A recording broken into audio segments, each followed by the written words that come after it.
This week's Bible plan is titled Overcoming Doubt. I do want to make a warning that part one's devotional includes a death by suicide, so join me as I read along with care. It's okay to doubt. My grandfather died by suicide when I was 17. His death left me angry, scared, and heartbroken. I had unaddressed feelings of anger towards God and lingering doubts about his existence before my grandfather's passing. When I received the news about his death, it was like the proverbial last straw that almost broke my faith. I blamed God for my grandfather's death, and I found myself reaching a crisis point. A difficult and somewhat ironic struggle was happening within me. I resented a God I wasn't completely convinced existed. I finally decided I was done with him. This led to a period where I lived only for myself and the things of the world.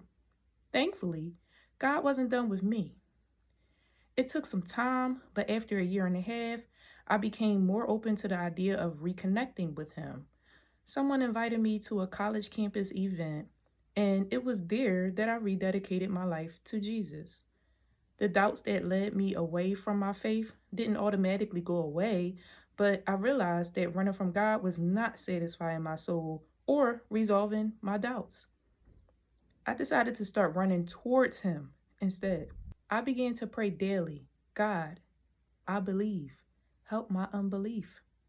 I also read a short book called More Than a Carpenter by Josh McDowell, which made a compelling case of the divinity of Christ. Again, there was no automatic resolution to my doubts. Over time and through a deepening relationship with God, my faith was strengthened and the doubts began to go away.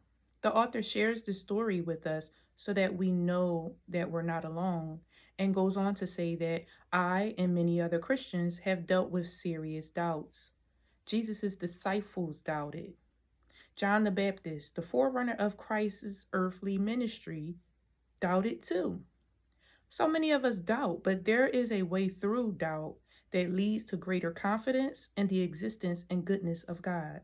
You don't have to let your doubts distance you from your faith like mine did. You can still hold up your faith while you doubt. Doubt is not the renunciation of faith, and it's not the opposite of faith. Unbelief is. If you are doubting today, you're not alone. Trust God to help you through the fog of doubt. Keep looking to Him, even when He's hard to see. The author provides us with a thought of the day, which is, as I wrestle with my questions, I will trust that there is hope on the other side. I am thankful my doubts don't disqualify me from God's loving grace. He will lead me through my wrestling and show Himself faithful and true till the end. And with that being said, let's begin to read the verses of the day, starting with Mark 9:24. I read out of the NET version of the Bible, and I highly recommend that or the Amplified version for our understanding. And it says, immediately the father of the boy cried out and said, I believe, help my unbelief.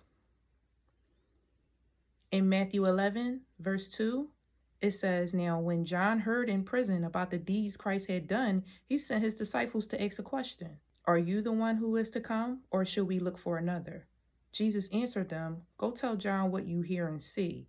The blind see, the lame walk, lepers are cleansed, the deaf hear, the dead raised, and the poor have good news proclaimed to them. Blessed is anyone who takes no offense at me. And then in Matthew 28, verse 17, it says, when they saw him, they worshiped him, but some doubted.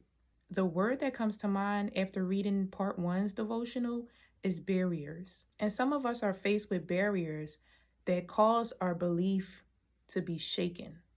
Even though we have already seen the evidence of God moving in our lives, we have to take action when we're faced with doubt. The next time we are faced with doubt, we ought to think about the time God moved in our lives. The times when we made it out of circumstances because of God's unchanging hand. I also think of having faith as small as a mustard seed when I think of overcoming doubt. We are constantly overcoming as we become the person that God has called us to be. And so as we end today's devotional, knowing that it's okay to doubt, the doubt cannot stay. So stay tuned to see how we can continue to overcome in part two.